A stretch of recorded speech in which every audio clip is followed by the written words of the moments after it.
नमस्कार दोस्तों, मित्रों और आप लोग कैसे हैं। उम्मीद करते हैं आप लोग बहुत अच्छे होंगे। कल के प्रश्न कैसे रहे आप लोग आज कमेंट बॉक्स में कमेंट जरूर करिएगा और साथ ही साथ आज आप इस 25 प्रश्न में से कितना प्रश्न सही कर पाते हैं लास्ट तक जरूर बने रहिएगा और कितना प्रश्न सही करते हैं उसको कमेंट बॉक्स में कमेंट जरूर करिएगा साथियों। तो चलिए आज का हम लोग सेट स्टार्ट करते हैं। 14 नंबर के जो टेस्ट सीरीज था उस टेस्ट सीरीज का दूसरा प्रैक्टिस सेट। तो यहाँ पे पहला क्वेश्चन दिया गया है आपके सामने कि चक्रवात चेतावनी प्रणाली में ऑरेंज जो कलर होता है वह किसका घोतक होता है, यानी कि वह किसका सूचक होता है। अध्यित रहें, तैयार रहें, कार्यवाही करें या कोई चेतावनी नहीं। तो इसमें होता है तैयार रहें, यानी कि एकदम रेडी रहें। ये क्या हो सकता है, मौसम इस तरह से परिवर्तित हो सकता है। आगे देखिएगा, केंद्र में उच्च दाब वाली प्रणाली को क्या कहते हैं। यदि केंद्र में यहां पे मान लीजिए कि हाई प्रेशर हो और यहां पर क्या हो, बाहर क्या हो, यहां पर लो प्रेशर हो, तो ये सा जो स्थिति हो उत्पन्न होगा वो किस में उत्पन्न होता है, अग्र में या अवनमन में या चक्रवात में या प्रति चक्रवात में। तो चक्रवात में साथियों ऐसा नहीं होता है। चक्रवात में क्या होता है, यहां पर लो प्रेशर होता है और बाहर क्या होता है, बाहर हाई प्रेशर होता है। तो इस तरह से इधर से इधर की तरफ चलती हैं हवाएं। लेकिन यहाँ पे प्रति चक्रवात में अगर देखेंगे तो इधर से इधर की तरफ चलती हैं, यानी कि आपका उत्तर हो जाएगा डी। आगे देखते हैं, कौन सी वायुमंडलीय गैस सूर्य प्रकाश यानी कि सौरिक किरणें में अधिकतम पराबैंगनी किरणों को फिल्टर करती है। तो यहाँ पे आपका पहला ऑप्शन दिया गया है आर्गन, जो कि ये नहीं है सही। कार्बन डाइऑक्साइड यह भी सही नहीं है। हीलियम यह भी सही नहीं है। ओजोन ये सही है। ओजोन के द्वारा साथियों सूर्य से आने वाली पराबैंगनी किरणें जो होती हैं उनको क्या किया जाता है, उनको फिल्टर करने का काम किया जाता है। तो इस तरह से आपका उत्तर हो जाएगा सी। अगला प्रश्न है, यहाँ पे दिया गया है तापीय विषुवत रेखा पाई जाती है कहां पर, विषुवत रेखा के उत्तर में, विषुवत रेखा के दक्षिण में, विषुवत रेखा पर या इनमें से कोई नहीं। तो साथियों यहाँ पे तापीय विषुवत रेखा की जब बात होती है तो सॉरी, इसको थोड़ा सा ज्यादा ही गोल हो गया हमें लग रहा है। और अभी यहाँ पे देखते हैं तो ये मान लेते हैं कि ये अब ये ठीक ठाक गोल है, वो तो एकदम अंडा ही बन गया था। तो इस तरह से ये मान लेते हैं कि ये पृथ्वी है और ये पृथ्वी का 0 डिग्री अक्षांश है। तो इसमें जो तापीय विषुवत रेखा होती है साथियों वह यहाँ पर 20 डिग्री नॉर्थ जो अक्षांश होती है, 20 डिग्री नॉर्थ अक्षांश जो होती है उसी के आसपास में टेम्परेचर ज्यादा पाई जाती है।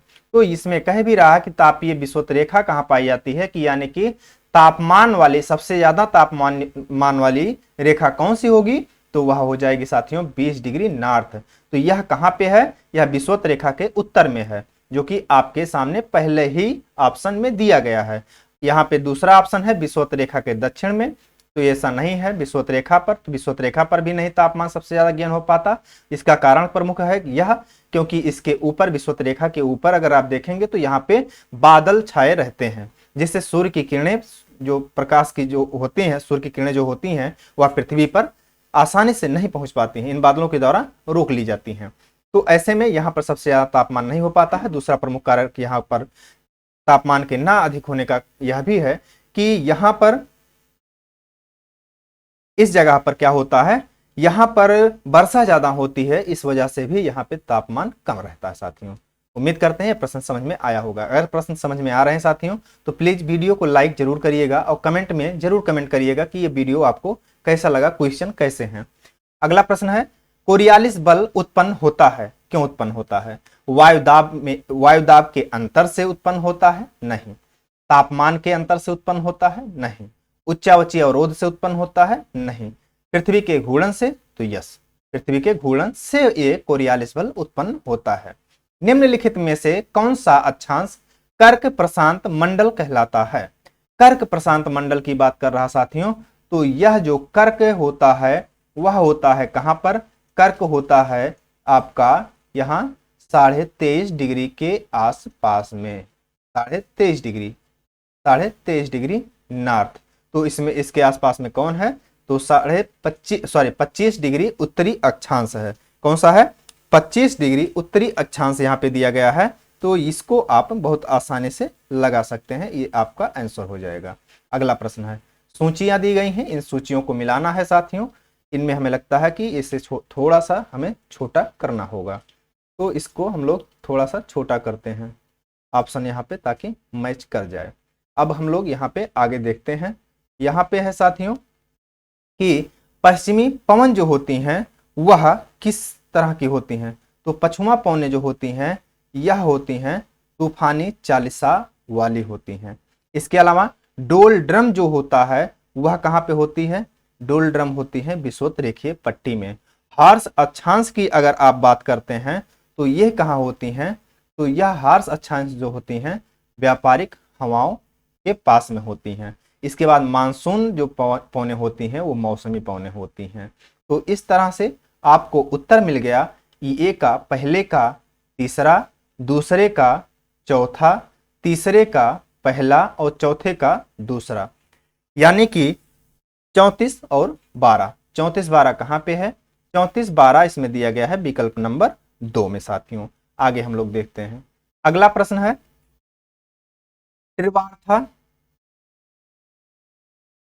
त्रिवार्था का जलवायु वर्गीकरण आधारित है। किस पर आधारित है साथियों? आर्द्रता और वर्षा पर, वर्षा और तापमान पर, तापमान और वनस्पति पर, या तापमान और वर्षण पर। तो इसमें क्या हो जाएगा उत्तर साथियों? यह जो है 33 नंबर का प्रश्न का उत्तर हो जाएगा तापमान और वर्षण पर। ठीक है, आगे हम लोग देखते हैं। थार्नथोएट के वर्गीकरण के अनुसार भारत के अधिकांश भाग पर इसमें दिया गया है कौन सी जलवायु पाई जाती है। यहां पर ध्यान दीजिएगा साथियों, जो आप लोगों को पेपर के तौर पे मिला था आप लोगों को टेस्ट में, तो टेस्ट में इसका क्वेश्चन तो यही था, लेकिन ऑप्शन यहाँ पे चेंज कर दिया गया था। ऑप्शन इसमें गलत था, तो ये ऑप्शन यहाँ पे सुधार कर दिया गया है। इसका जो उत्तर हो जाएगा यहाँ पर आप देखिएगा, CBW होगा, नहीं होगा, DAW होगा, नहीं होगा, DBW होगा, नहीं होगा, तो क्या होगा? CAW जो जलवायु होती है, ये इसको आप काऊ भी कह सकते हैं, गाय भी कह सकते हैं। गाय का राजनीतिक महत्व कितना है ये उत्तर प्रदेश बिहार में आप समझ सकते हैं। तो इस तरह से इसके अधिकांश भागों पर आप इस जलवायु को मान सकते हैं, किसके अनुसार? थार्नथोएट के अनुसार।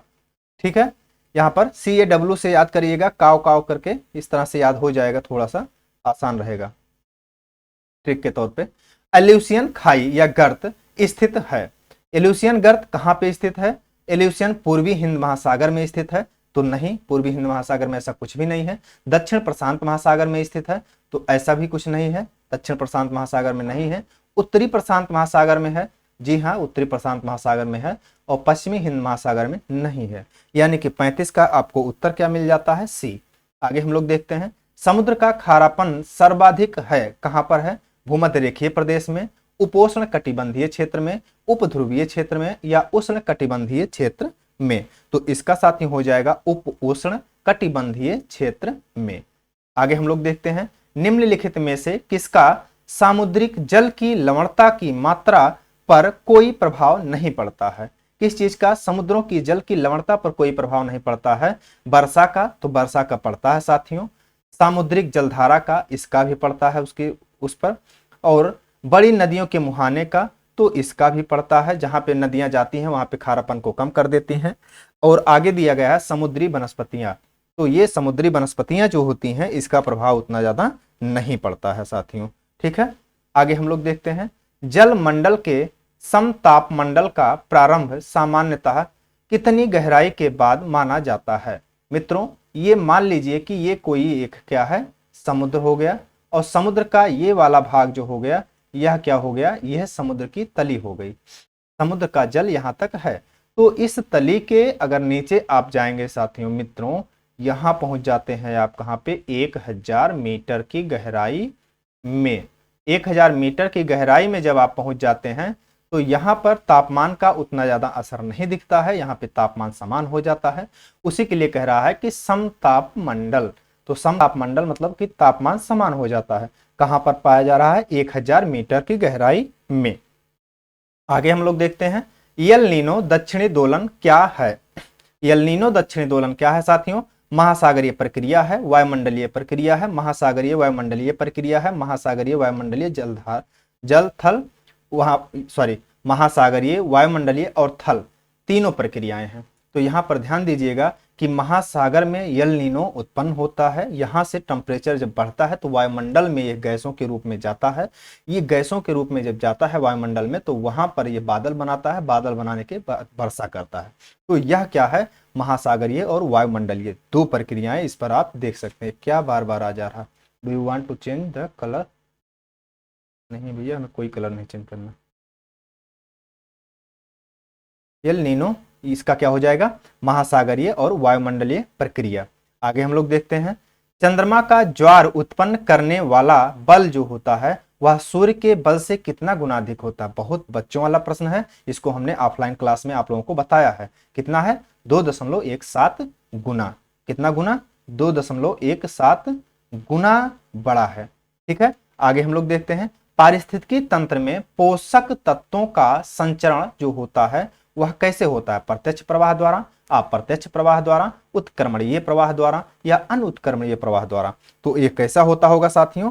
यह होता है आपका ये उत्क्रमणीय प्रवाह के द्वारा होता है। नेक्स्ट है, भूमध्य सागरीय प्रदेश के लोगों का प्रमुख व्यवसाय क्या होता है? तो भूमध्य सागरीय प्रदेशों की अगर बात करें हम लोग साथियों, तो भूमध्य सागर जो होता है यह आपका अफ्रीका मान लीजिए हो जाता है। और अफ्रीका के इस वाले पार्ट पे आप देखेंगे तो इसके किनारे किनारे क्या होता है? इसके किनारे किनारे यहाँ पर जो जलवायु पाई जाती है वो पाई जाती है भूमध्य सागरीय जलवायु। और इस जलवायु की सबसे बड़ी विशेषता क्या होती है? यहाँ पर अगर आप देखेंगे और यहाँ पर अगर आप देखेंगे तो इस क्षेत्रों में, इन वाले क्षेत्रों में क्या पाया जाता है? यहाँ पर फसल होती है, जैसे आप जान लें कि जौ हो गया, गेहूं हुआ, ये फसलें होती हैं, खाद्यान्न फसल, खाद्यान्न फसल प्लस यहाँ पे क्या होता है? रसदार फलें होती हैं। क्या होता है? रसदार फल होते हैं। तो इस तरह से ये दोनों चीजें यहाँ पे पाई जाती हैं। तो इसमें क्या क्या दिया गया है? चलवासी पशुचारण, नहीं ऐसा नहीं होता। पशुधन संवर्धन, ऐसा नहीं होता। उष्णकटिबंधीय फलों को उगाना, उष्णकटिबंध में ये कहाँ है? उष्णकटिबंधीय फल नहीं उगाते हैं यहाँ पे। अन्न और फलों को उगाना, तो ये दोनों सही है साथियों। आगे हम लोग देखते हैं, भूगोल में एक स्मरणीय लेखन कार्य जो अल्मागेस्ट के नाम से जाना जाता है को किसने लिखा था? तो अल्मागेस्ट को किसने लिखा था साथियों? अल्मागेस्ट को जो लिखा है साथियों, किसने लिखा? क्लाडियस टालमी, स्ट्रैबो या अरस्तु या प्लेटो। तो इसमें क्लाडियस टालमी ने लिखा है। आगे बताइएगा, निम्नलिखित में से कौन एक ब्रिटिश भूगोलवेत्ता नहीं है? कौन एक है जो कि ब्रिटिश भूगोलवेत्ता नहीं है? मैकिंडर या यहाँ पर ईसा बोमेन या रॉक्सबी या हर्बर्टसन। तो ये तो हैं, मैकिंडर भी हैं और ये भी हैं। ईसा बोमेन जो है साथियों, ये कहाँ के हैं? ये आपके यूएसए के हैं। कहाँ के हैं? यूएसए के हैं। तो यह ही उत्तर आपका हो जाएगा। आगे हम लोग देखते हैं, निम्नलिखित में से किसके प्रयासों से भूगोल का आधुनिक काल प्रारंभ हुआ? टालमी, स्ट्रैबो, रेडजेल या हम्बोल्ट। तो इसको तो आप लोग जानते ही हैं साथियों, हम्बोल्ट कितना बड़े जो है विद्वान थे।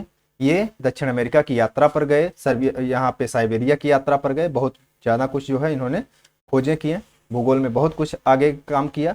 तो इसलिए इन्हें क्या कहा जाता है? आधुनिक भूगोल के पिता भी कहा जाता है। तो आगे हम लोग देखते हैं, ऐसा नगर जिसकी जनसंख्या 50 लाख या इससे अधिक होती है उस नगर को किस नाम से जाना जाता है? इस ऐसे नगर को महानगर कहा जाता है या बृहद नगर या मेगा सिटी कहा जाता है या नगरीकृत या अर्बनाइज्ड एरिया कहलाता है या उपरोक्त में से कोई नहीं। तो 46 नंबर का आपका हो जाएगा साथियों क्या? बृहद नगर या मेगा सिटी हो जाएगा उत्तर।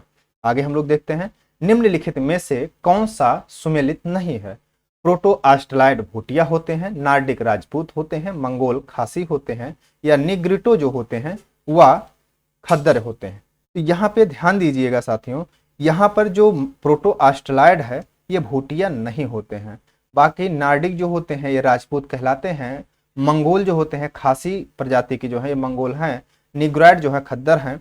और इसके अलावा यहाँ पर अगर आप देखेंगे प्रोटो ऑस्ट्रेलॉइड का, तो ये भूटिया ना हो करके साथियों ये क्या है, ये है दक्षिण भारत, दक्षिण भारत और प्लस मध्य भारत, मध्य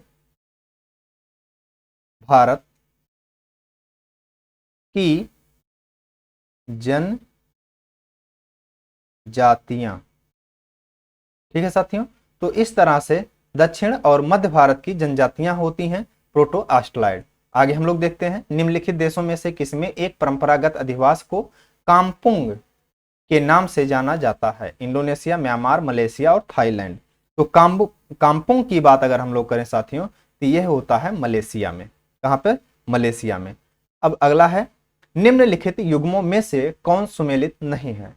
सिद्धांत दिया गया है और विद्वान दिया गया है। मित्रों आपसे पुनः हम कहेंगे कि यदि आपको ये वीडियो पसंद आ रहा तो लाइक जरूर करिएगा, कमेंट जरूर करिएगा कि ये वीडियो कैसा रहा और आपके कितने प्रश्न इसमें सही हुए साथियों।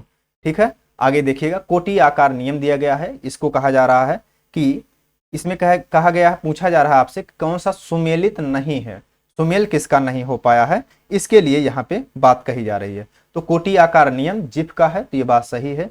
केंद्रीय स्थल सिद्धांत या केंद्रीय क्षेत्र सिद्धांत वर्गीस का यहाँ पे दिया गया है, तो यह भी सही हो जाएगा। इसके बाद यहाँ पे दिया गया है बहुनाभिकीय सिद्धांत, तो बहुनाभिकीय सिद्धांत जो है साथियों तो ये गलत है। अगला है केंद्रीय स्थल सिद्धांत, तो क्रिस्टालर का है। अब बात आती है कि बहुनाभिकीय सिद्धांत दिया किसने था? तो बहुनाभिकीय सिद्धांत ये बेरी महोदय नहीं दिए थे, बल्कि इसको किसने दिया था? इसको दिया है हैरिस और उलमैन ने। कौन दिया है? हैरिस प्लस उलमैन ने। ठीक है, तो हैरिस और उलमैन ने दिया है बहुनाभिकीय सिद्धांत। ये आपका उत्तर हो जाएगा सही। अगला प्रश्न है, संसाधन होते नहीं बनते हैं, यह कथन किसका है? जिमरमैन का, सिचोल्म का और बाउमैन का और डार्कन वाल्ड का। तो इसमें आपका साथियों किसका हो जाएगा? 50वें नंबर का आंसर हो जाएगा संसाधन होते नहीं बनते हैं। बहुत ही रिपीटेड क्वेश्चन है, ये जिमरमैन का है साथियों। तो उम्मीद करते हैं ये सेशन आपको अच्छा लगा होगा। यदि अच्छा लगा है तो वीडियो को शेयर जरूर करिएगा और कमेंट में कमेंट जरूर करिएगा कि ये वीडियो आपको कैसा लगा साथियों। चलिए मिलते हैं किसी नेक्स्ट वीडियो में, तब तक के लिए साथियों आप मेहनत से पढ़ते रहिए, हंसते और मुस्कुराते रहिए साथियों। नमस्कार, जय हिंद, वंदे मातरम।